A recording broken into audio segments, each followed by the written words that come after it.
Arrested activist, an assassination and a threat to their livelihood. The drama behind the fight to save the Xolobeni land. On one side, a community that wants eco-tourism and community-based businesses.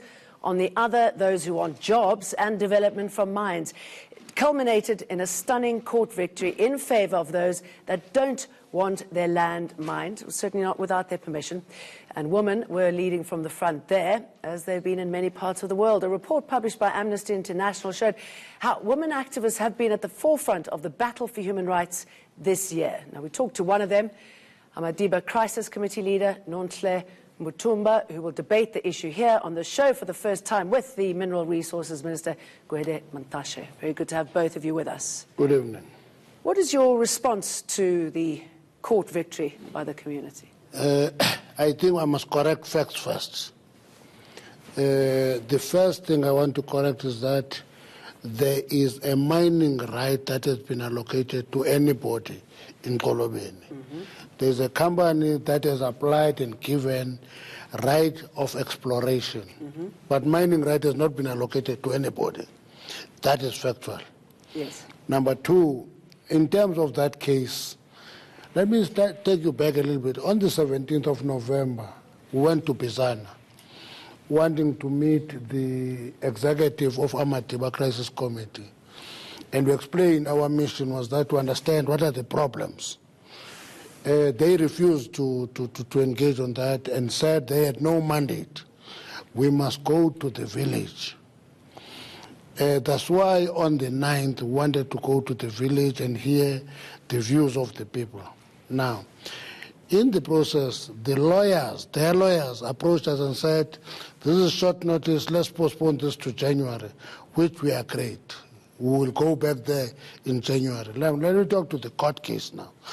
In respect of the court case, one, I'm one of the proponents of thorough consultation for mining rights.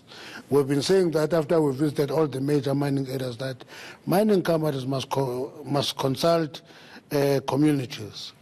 Where we disagree with the judgment, which we are going to appeal, is to transfer the right to grant a mining license from government to communities. We are going to appeal. We are going to appeal that because if you say full, it means if there is 95% people want the mining right and there's 5% that says no, you cannot mine. That is the nature of the judgment. We think that judgment is going to create serious complication for mining in all lands that are communal lands. That is what it's going to do.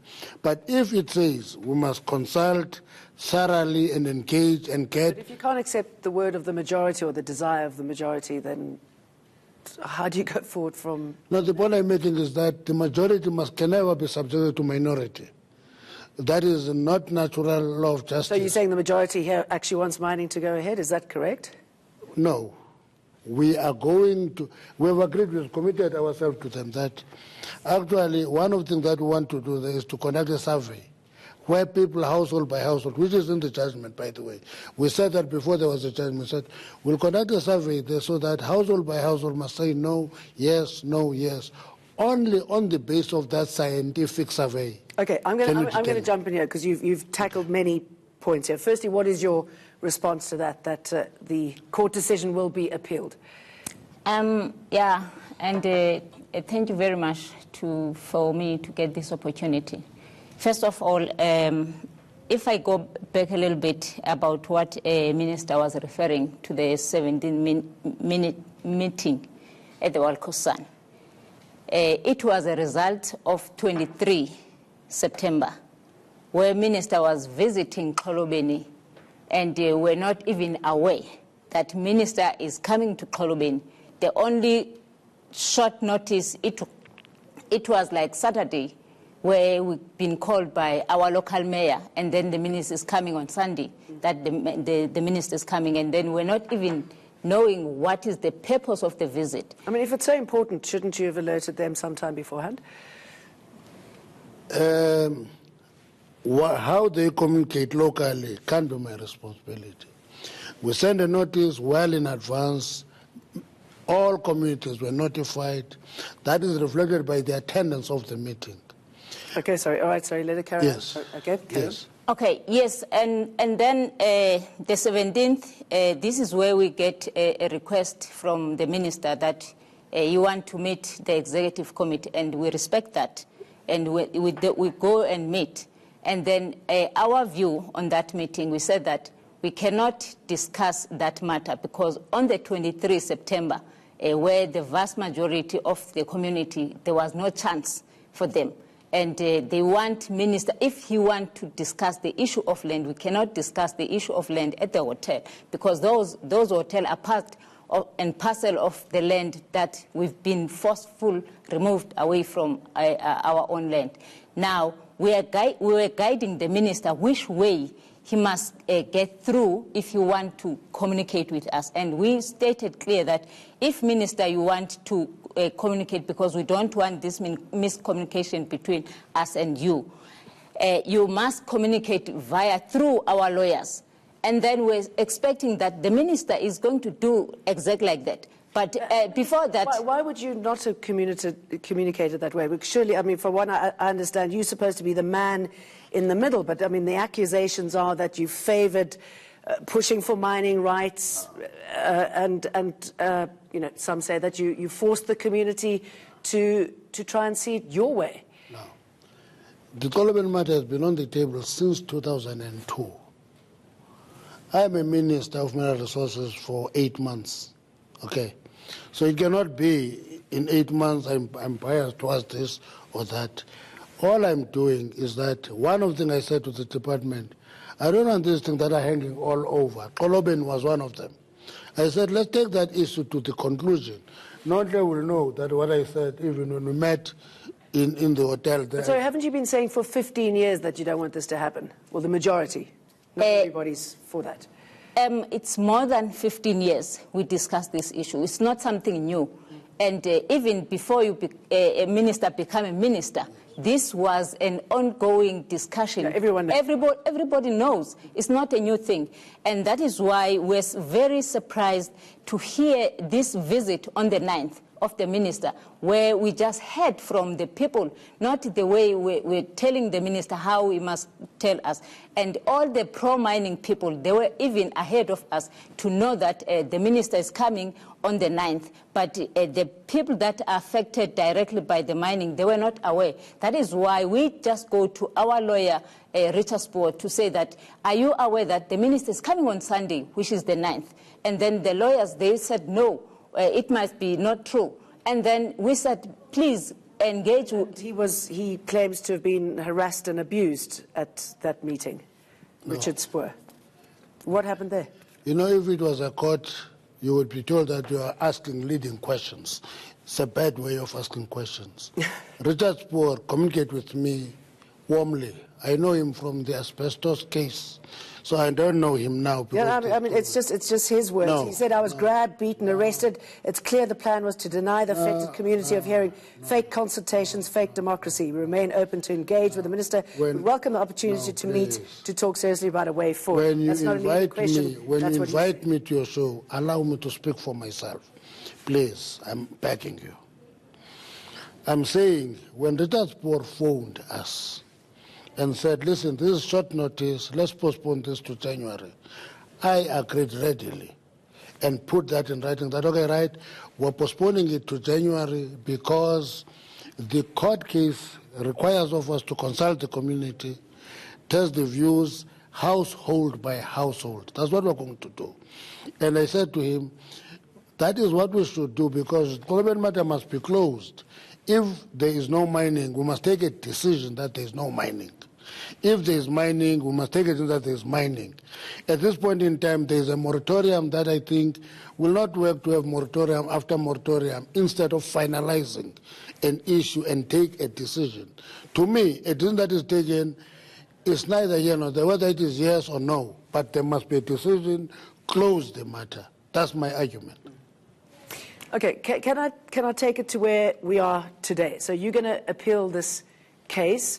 I just want to bring in somebody, and I believe this is Zamile Kunye, that's a family member, also a pro-mining community member and founder of the Xolobeni Empowerment Company, says tourism has not helped provide jobs at all so far in the area. So you're saying the community here has not benefited from tourism? At all. We have tried. The EU have funded the program. He employed WWF and wildlife and also Pondo Crop to facilitate the tourism in this area. But as you see, there is no tourism that is moving in this area. And mining, is it the solution? Mining, it will be a catalyst. I bring that up because it's a family member, so obviously this is creating massive divisions in the community, but there are those who want mining to go ahead.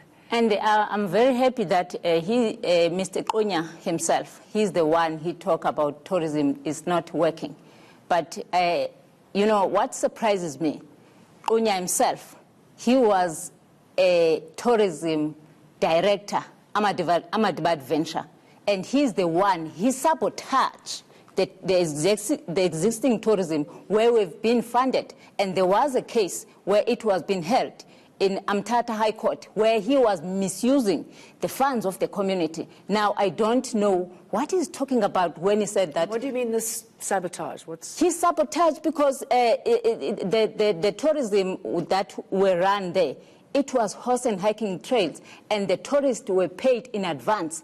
And he's the one, he was a director, the money was being held by him, he was the responsibility, but instead of that money goes to what it was paid for, it wasn't. And tourists, they start complaining on front of himself because he was the one. He was sabotaging because when the mining company come to our area, people, they will say, no, we don't need mining. We do have ecotourism, and we are happy with that. Why you want to put a mining on top of our tourism? Because tourism and mining cannot coexist because mining, it's very dusty and it's very destructive. There is no tourist who want to come and see the pollution and the contaminated of water. How do you balance those different requirements and needs? And there's a serious concern here about the impact on the environment, the fact that there is a side that feels that tourism should be leading their resuscitation there. As a late arrival, I've been to Xolobeni. My observation is that that area needs development. That's my starting point. It doesn't need mining or tourism. It needs development. And it doesn't need mining or tourism. It needs development. Where does that money come from? Now, let me explain. It needs development. Not development in terms of roads and all those things. Roads are necessary. They're bad. Roads going, they're bad. You need those roads. You need mining. You need tourism. And there's no truth in saying mining and tourism don't coexist. You can go to Mpumalanga and see how they coexist. You can go to a number of areas where they coexist. But all you do when you give a mining license, which we have not up to now, you put conditions for that. For example, before my time, I'm told that area was taken to Richards Bay. Richards Bay developed on the back of Richards Bay minerals. And one of the strictest conditions there was strict rehabilitation program for Richards Bay. If you go to Richards Bay, you can take a trip. You will not know where the rehabilitated area, where the natural area is, because the strict condition put on the development of that mine ensured that rehabilitation restored that area. Okay, can I pause you there because we've got a caller on the line. Nicholas from Cape Town, go ahead. Hello. No, I want to ask Gwede Mantashe why Gwede Mantashe is so interested in appealing this decision of the court. To me, hello? Go ahead, Nicholas. Gwede Mantashe is so interested to appeal the judgment of the court. And it is very clear. We've been watching this thing of Xolobeni for years. It's very clear the people of Xolobeni don't want the mine. And the land belongs to the people of Xolobeni. Gwede Mantashe, they are busy talking about the land, going back to the people. But at the same time, the land, they want to take the land and give it to the Australian mine. I don't understand Gwede Mantashe. It seems as if Gwede Mantashe is having an interest in this thing. Okay, thank you. Thank you. Would you like to respond? Yes. It's not that judgment is not about Xolobeni. It is a far-reaching judgment in terms of subjugating one law to the other. And we must... Really scared of the precedent it's going to set. Yes. Now you must appeal it so that there is coexistence of communal right and mining rights. And we accept the fact that mineral rights must not have an advantage over communal right, but we equally not acceptable is to subjugate mining rights to communal rights. You must balance the two and allow them to coexist. And if you take the right to issue license, that's why the Northwest judgment, we never appealed it, which was imposing strict rights to consult. We didn't appeal that. Okay, let's find out, can they coexist there? I mean, from what you've heard, from the sort of promises that have been made, can the two coexist there? Not a chance. Why is that? Not a chance. And myself, I was part of the delegation going to Richards Bay. And what we've seen there, it's scaring. Communities are suffering. The dust there. That is why I wonder which tourists can invest money to go and see dust. Which tourists can come and see the contamination of water. And this rehabilitation you're talking about, you can see that it's a trigonometry mountain. It's no longer a mountain than the normal mountain when they are trying to do a rehabilitation. And also, this kind of mining is close to the ocean. And we've experienced from the same company that want to mine in, and is mining in West Coast right now. And the mountain is collapsed on the ocean. And how long the DMR is going to take their responsibility to enforce the law to these mining companies to not the environmental impact issues being affected by these mining companies. So there are your claims of Richards Bay being disputed. I mean, if rehabilitation is not working as well as... No, I have been to Richards Bay, fortunately. I'm not talking about hearsay or a research. I've been there. I know what I'm talking about. I know that Richards Bay is one of the prosperous areas, is a fast growth point on the back of Richards Bay minerals. And then from there it develops secondary and tertiary industries because it has developed. That's why you'll see Richards Bay so close to Mbangeni. It's because it's a mining town next to Mbangeni, but it has developed into a prosperous area. And that's what communities there. But the communities say... No. Say the communities opposite. in Richards Bay. There are 4 communities that are actually part of the Richards Bay. This year actually, when I was already here, when they were paid out their dividends, there was no protest. The only area that was resisting was Wambonambi. When they accepted, when they settled their dispute between community and the chief, they were paid their dividend. I won't tell you what amount. Okay, so, can I just jump in there? I mean, that's one of the problems in your scenario, isn't it? The traditional chiefs and their relationship with government and the community. Tell us how that's held you back. You know, when there's mining companies, the way the state treat our traditional leaders, I don't know if it's a law or it's a what. They make our traditional leaders as businessmen. Like, for example, in our case, our own chief, he is an applicant on the mining. He's a director of Transworld Energy. At the same time, he is a chief. How come you can be a referee and a player at the same time? Why our government allowed that such a situation? But I can understand because... Well, you can see why, because it benefits the government. Right? It benefits the government. That is why there's this traditional coercion bill also is being pushed by government that if the chief is taking a decision, it's a done deal together with mining company. There's no need to go via to the community. That means they just practice autocratic government in the democratic government. Why they are against with the democratic government? That's the question. I want you to pick up on that after we take this call from Anonymous from Wadeville. Go ahead. Hello. Go ahead, Anonymous. Yes. If I may ask, why is Mr. Gwede Mantashe a jack of all trades and a master of none? Each and every department, he knows everything. You can tell him to be a fisherman, you can tell him to be a minister of this. He knows almost everything.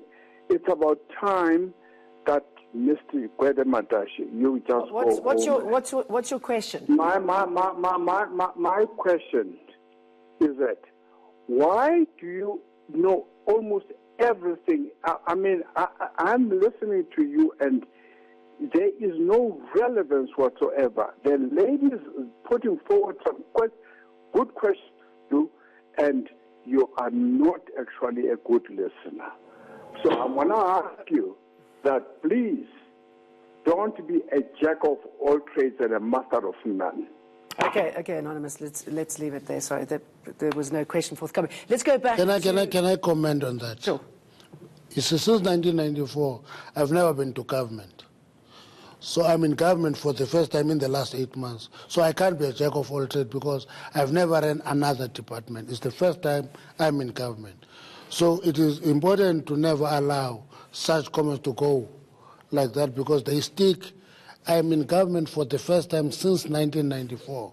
So I can't be a jack of all trades. No, we're going to reject that. There wasn't a question there, so let's move on from that. Okay. I want you to respond to the issue with the traditional leaders and how they are being coerced. Okay. It seems to be on the side of the mining companies and getting their rights. There are lots of accusations that they've been given 4x4s and loads of cash. And what's your explanation? Now, one of the things that I don't understand from your comment that it benefits government. I don't know how it benefits government because it benefits mining, those seeking mining rights, the mining companies, no. and it doesn't benefit government. Mining rights to be given there in order for can I respond? Resuscitation of the industry.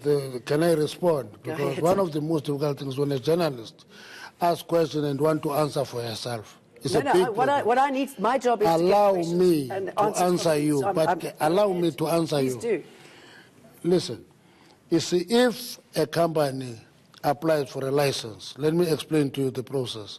They apply for a license, they will be given, first of all, exploration right. The exploration right is not a mining right, it is a right to test if there is a mineral. Once you get that, you apply for a mining right. When you apply for a mining right, the first thing you must do is to consult community as a mining company, not government, as a mining company. And that community includes chiefs and the community. In the majority of cases, we get caught in crossfires between chiefs and their communities.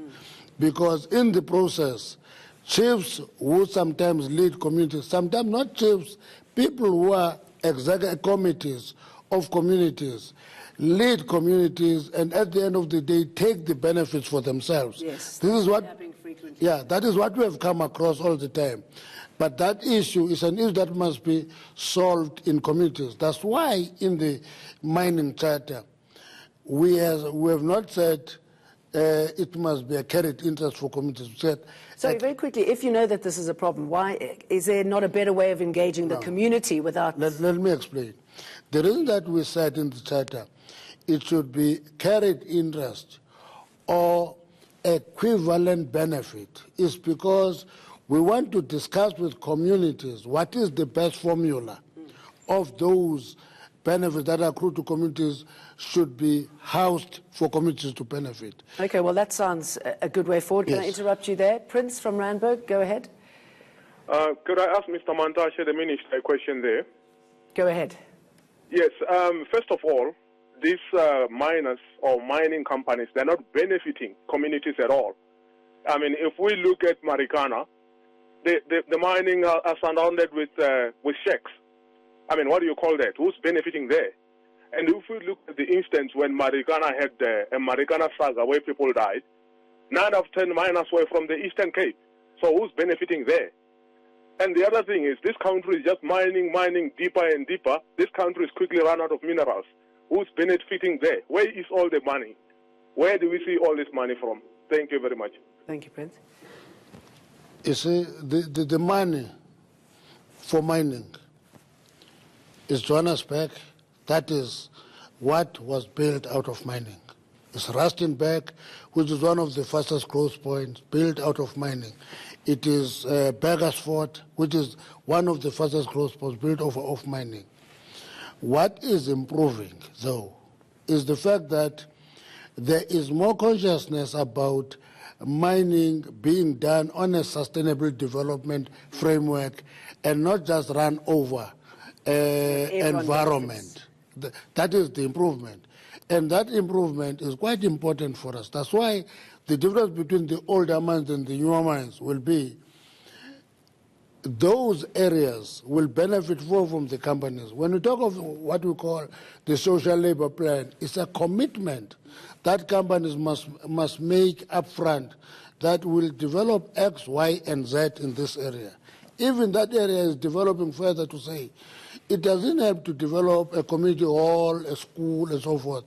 Have a dynamic development program that is actually developmental in content. That is the difference. So the mines, I don't want to take responsibility for mines that were there 120 years when gold mining was starting. Our responsibility is to improve mining and improve its relationship with communities. And one of the meetings we had with the CEOs in the chamber was to say, listen, you have a responsibility to coexist with those communities. Talk to them. Be peaceful in dealing with them, and that's it. That is what we have put as a message that we put there. Okay, so we're going to hold you to account for that. It sounds like a good start. I mean, if these conversations improve with communities, is there a way for you to work together, the Xolobeni community, and also appease those who do want mining? Because if I start from that, we've seen the existing mining right now. It doesn't work at all, those social labor plan. If, yes, they are there in the books, but when it comes to implementation, it's zero. And that is why we said no. And we just said that we don't want mining. And we are not anti-development, we are for development, and we are not just not mining. Not mining, and we not just want any development, as Minister says, that community need development. And we stated clear all these years that what type of development we want. We said that we want ecotourism, we want agriculture. And when we said agriculture, we are not talking about monoculture. We are talking about small scale, where our communities are going to be benefited, because we've experienced those monocultures. Our communities are evicted from the land in the name of agriculture as well. We are very aware. That is why that we are surprised when Minister says that that area need development, but we don't see these ministers, from Minister of Environmental Affairs, Minister of Agriculture to come. It's only Minister of Minerals only. And we know that his responsibility is minerals, not the development. Okay, I think this is going to be a conversation that's going to be happening for a long time still. Minister Gwede Mantashe, Nonhle, Mbuthuma, thank you very much. And I'm going to be talking to Nonhle more regularly. Good. Thank you for joining us. Still ahead, more than 2 decades into democracy, a human rights report shows that we're still battling racism and the infringement of socio-economic rights.